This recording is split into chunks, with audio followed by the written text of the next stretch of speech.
Sa mundo kung saan madalas tayong makontento sa pwede na, minsan nakakalimutan nating itanong, tama ba ito? Sapat ba ito?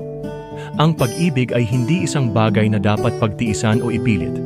Ito ay isang biyaya na dapat yakapin ng buo, hindi kalahati. Dahil sa dulo ang tunay na pagmamahal ay hindi lang dapat maramdaman, dapat itong ipaglaban.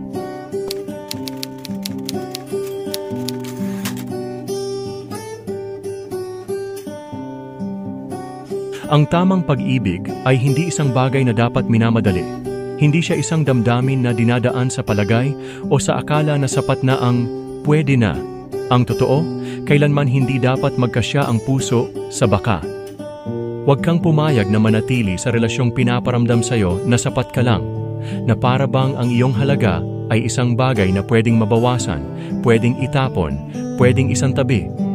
Ang tunay na pag-ibig ay buo, hindi hati. Ito'y yakap na hindi bumibitaw, kahit sa gitna ng unos, ito'y pagmamahal na hindi napapagod, hindi nagsasawang umintindi, magparaya at magtiwala.